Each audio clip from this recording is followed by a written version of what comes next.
12,500 seats, gone. And she hasn't even stepped on the court yet.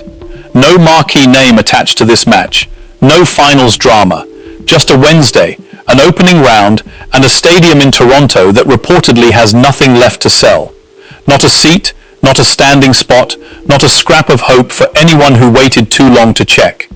So how does a 21-year-old who isn't even ranked in the top 20, who has never lifted a Grand Slam trophy, who wasn't even supposed to be this summer's story, apparently do something that Federer never did, that Nadal never did, that Djokovic, 66 Grand Slam titles between the three of them, reportedly never once managed in 20 years of trying?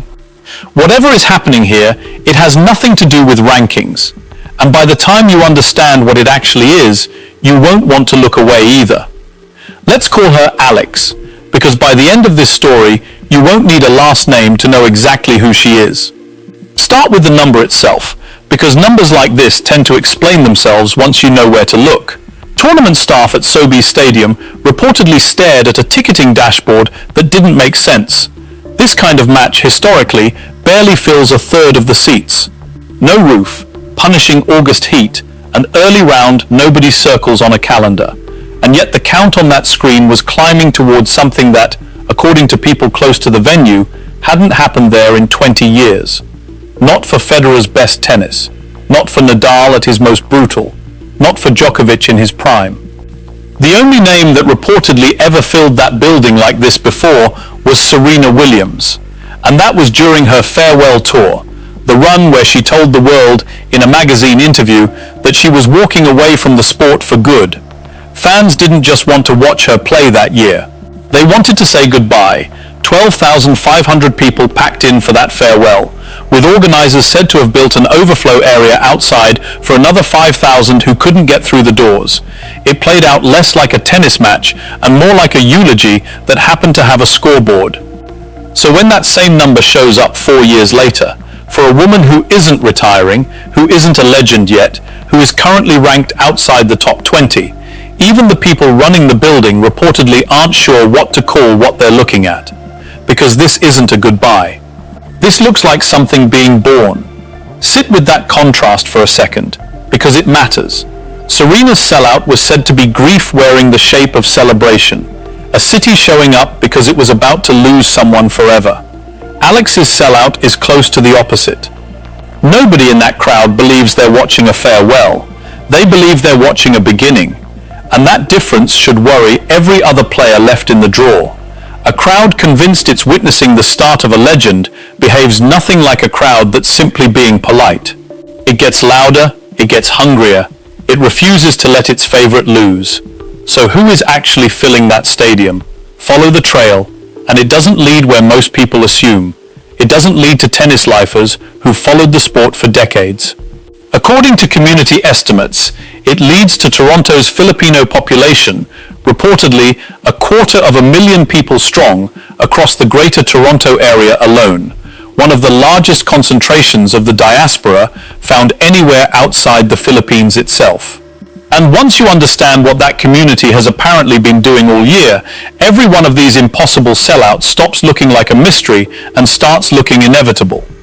Go back to January, Melbourne, the Australian Open, and a decision organizers made that in hindsight looks almost comically wrong. Alex's first round match reportedly got placed on court 6, a small outside court holding barely over 1,000 people. What showed up wasn't a crowd, it was closer to a flood. Lines reportedly stretched for hundreds of yards through the grounds. Fans stood for hours just to catch a glimpse of a screen showing the match from outside a fence. Security was eventually forced to turn people away entirely. Families said to have flown in from Perth. Students who apparently took the train down from Sydney on nothing but a rumour that she was worth seeing live. Grandparents holding up phones to record 30 seconds of a girl they'd never met but somehow already loved, because she reportedly reminded them of their own daughters, their granddaughters, younger versions of themselves standing in a kitchen back home decades ago. Even Martina Navratilova, a legend who has seen nearly every kind of tennis fandom there is, reportedly called out organizers publicly, saying they needed to understand exactly where these players come from and who their real fan base actually is. Here's the detail that, in hindsight, should have been the warning shot for every tournament that followed.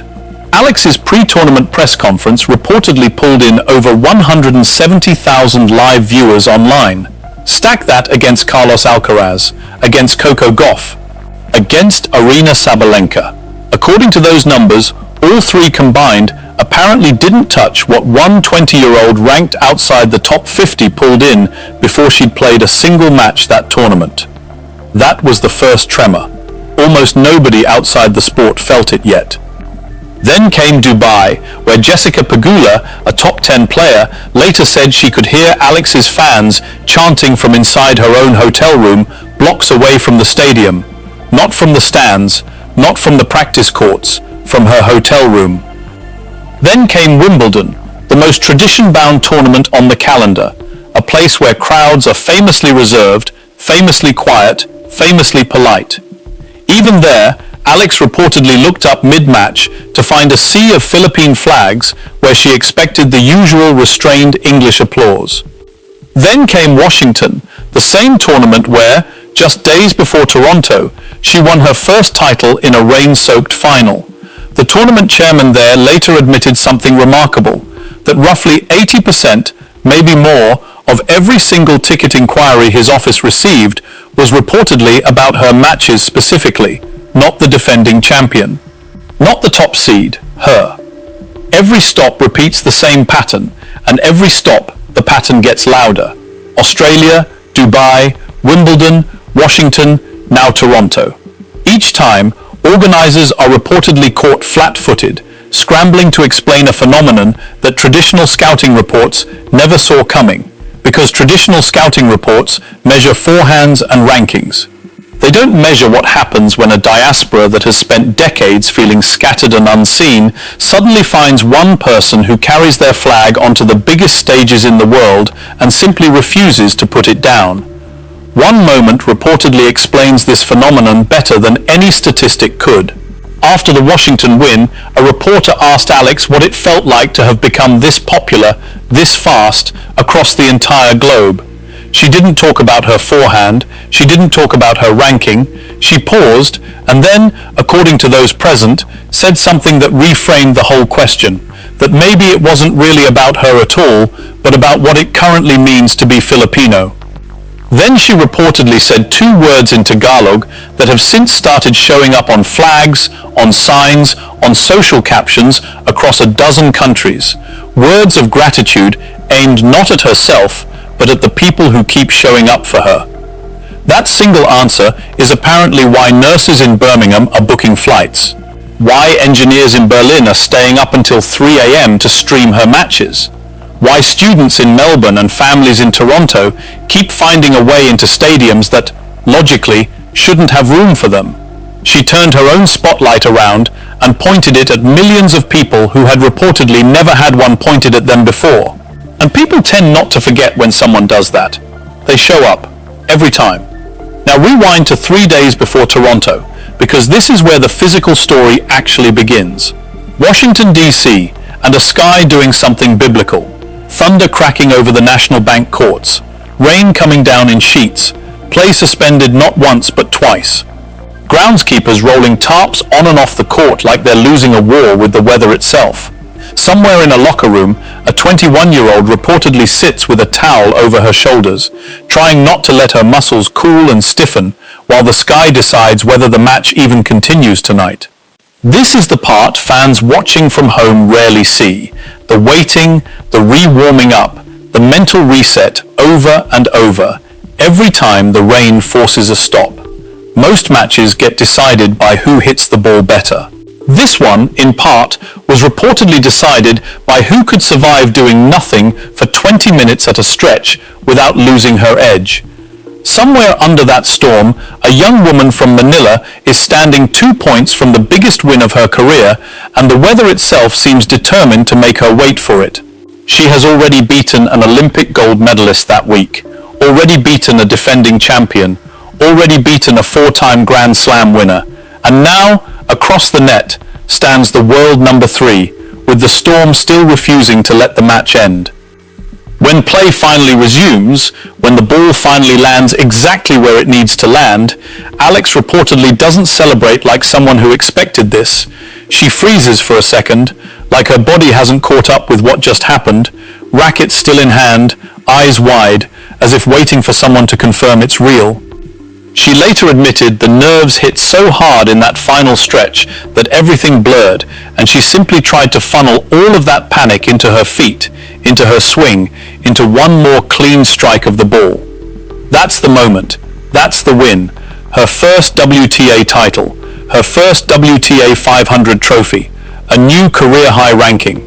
The kind of moment an athlete waits an entire career to feel just once, and she reportedly gets less than a full day to feel it, because roughly 30 hours later she is expected on a different court, in a different country, against a different opponent, in a tournament that does not care how tired her legs are or how heavy her heart still feels. This is the part nobody really explains about professional sports. The celebration doesn't pause the clock. The plane is already boarding. Toronto is already waiting. And this is where her opponent enters the story, because Alex isn't just walking into a sold-out building carrying fatigue from Washington. She's reportedly walking in carrying a ghost. Her opponent tonight is Alycia Parks, American, 6'1", a serve that once touched 129 miles an hour, tying a mark Venus Williams set almost 2 decades ago. And this isn't a stranger waiting across the net. 7 months earlier, at that same Australian Open where Alex's fans flooded Court 6, Parks reportedly beat her in the first round. Not a close match either. Alex was bageled in the first set, 6-love, a scoreline that would end plenty of careers right there in January. She clawed the second set back, pushed the third to the edge, and still walked off a loser, watching Parks celebrate the exact kind of win Alex now, according to those close to her camp, wants revenge for. 7 months. That's apparently how long this has been sitting with her. 7 months climbing from outside the top 50 into the top 20. 7 months beating Olympic champions, Grand Slam winners, world number 3s. 7 months proving, city after city, that Melbourne wasn't the ceiling, it was the floor. And now the draw has, almost cruelly, handed her the one player who has already seen her break. Parks has improved too, reportedly climbing from outside the top 90 into the 70s, but the gap between them has clearly stretched, and everyone watching seems to know exactly who has done the growing. Here's the tension almost nobody is talking about yet. This match may barely be the hard part. If Alex gets through Parks, the other side of the draw turns genuinely brutal, the reigning Wimbledon champion lurking 2 rounds away, a player who has reportedly already beaten her twice this year, including a loss at Indian Wells that apparently still stings, a former top 12 contender. A dangerous qualifier who's beaten bigger names before. This isn't a victory lap, this is closer to a gauntlet, and it starts in front of 12,500 fans who by most accounts believe with total certainty that she cannot lose. Picture what that feels like from inside the lines. Every point met with a wall of noise ready to explode. Every unforced error met with a collective gasp instead of the scattered, muted reaction most WTA matches draw. Parks isn't just facing Alex tonight. She's reportedly facing an entire diaspora that decided, before a single ball was struck, exactly how this story is supposed to end. That's not a neutral crowd. That's an away match disguised as one. Now stack the physical reality on top of the emotional one, because this is where the story stops sounding inspiring and starts sounding almost unbelievable. 5 matches in 5 days in Washington. A final stretched across 2 separate days because of the storm. A body reportedly pushed to its limit against the toughest run of opponents she's faced all year. Then barely 24 hours to fly, recover, and mentally reset before facing a player who's beaten her before, inside a building louder and more expectant than anything she experienced in DC. Any rational read says she should be running on fumes. And yet here's the detail that should stop you mid-scroll. Alex has reportedly said, on record, that she felt like she ended the Washington tournament in better physical shape than she started it, that every match sharpened her instead of wearing her down. Think about how unusual that claim actually is.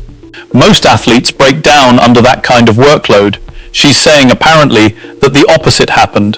Whether that's genuine resilience or simply adrenaline talking, Toronto is about to find out live, in real time, in front of a crowd that isn't going anywhere.